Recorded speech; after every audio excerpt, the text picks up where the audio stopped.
So, reiterating the Huntington's point about what triggered the third wave, this is a continuation of the previous video.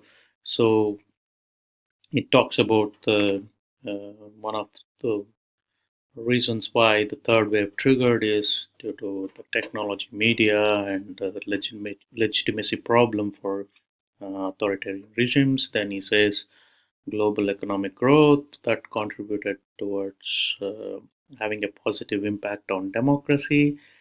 Again, we will talk more in terms of connection between economic growth and democracy in our future slides. This week, there is another article, Why Democracy Excels. It's an interesting piece. We'll talk more about it in that, but we also see that, how it's not true in the case of Asia because it did grow economically, but it did have some form of pseudo democracy, not actually fully democratic societies. And then there is this third factor, which he thinks that Catholic Church shifting its after Vatican II, some of its views also contributed. But again, I seriously doubt that because it doesn't provide any proof to it. That changes in Europe or even Latin America or Poland or Hungary, all these countries are Catholic. It is not like we saw major changes and becoming more democratic at this point. So there is an underlying tendency, but it's very difficult to prove. So it is the cultural argument. I'm not 100% agree with that argument. On the other hand, I find the changes in the institutional or policy changes, institutional and political changes in policies of US to some extent, and but to large extent USSR and European Union EU played a major role in triggering this third wave of democracy. I buy this argument, especially in the case of European Union. This is economic union that started since 1957, and the Western European countries were welcome to join if they wanted. But countries such as Spain, Greece, or Portugal sat on the outside and were not allowed to join because they had military dictatorship in place. So they were looking at the economic growth longingly. It made it more difficult for them day after day to continue their authoritarian ways. Struggled in terms of legitimacy because people were so poor, and the presence of EU was very important for leading those countries to eventually ditch their dictatorship and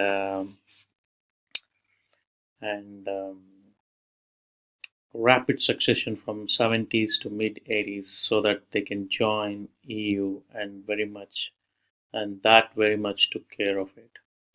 So the withdrawal of USSR and its demise in 1990s had at the end of 1990s is also the end of third wave was huge, where many Eastern European countries were no longer being forced to be communist, quickly reverted to capitalism and democracy. I think US was rather timid during this period and was mainly about smashing communism and leaders who happened to be authoritarian, especially in East Asia and in South America and Central America.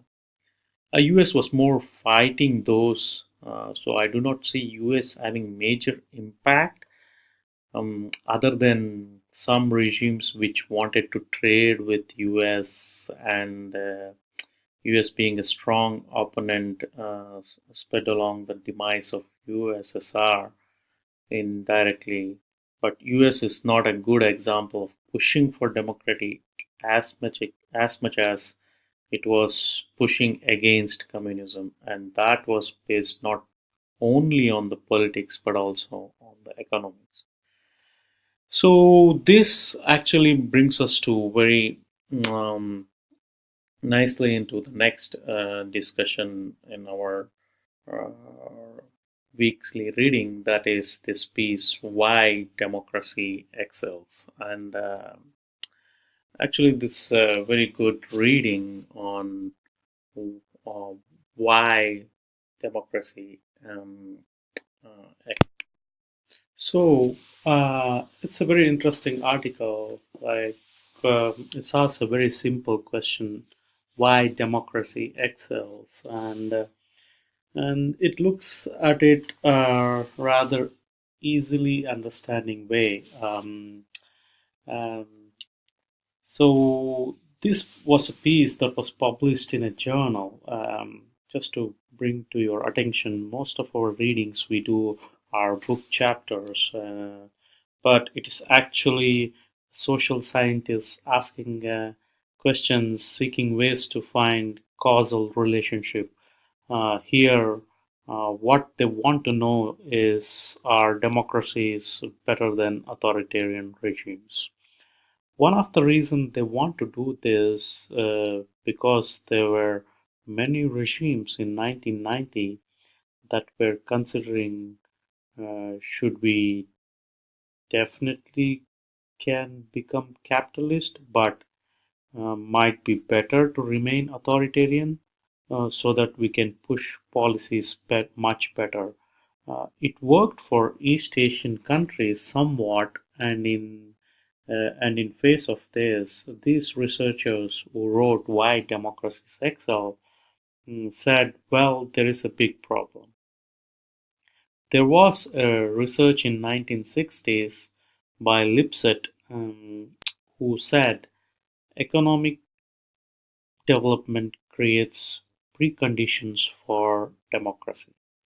If you don't have economic development, you cannot have democracy. This kind of thinking would allow countries somewhat put democracies on the back burner. Well, first we got to develop economically, then we will talk about democracy. I mean, the argument here was, if you have economic development, it is going to expand literacy. People can read more, and they can people can read more. They can't be hoodwinked by authoritarian government as much as educated group of people. Plus, economic development, as we saw in the case of UK or Sweden or even in Mexico, it creates a secure middle class who are doing well economically, um, and who contend and contest ruling elites' power, leading to dispersal of power, and eventually adopting democracy. So that was the classic argument, but one of the problem with uh, is that it really allowed certain governments to say that the lesson you have to take from this is hold off on democracy and concentrate on economic development first. This is the mentality that China may be adopting uh, if it has any pretensions to be democratic in the first place. That kind of thinking, Lipset by Lipset, was endorsed by Huntington, who also subscribes to uh, this kind of thinking, are all the product of Cold War. Like I said, especially for U.S. foreign policy, and also for many U.S. researchers, capitalism was really important more than democracy.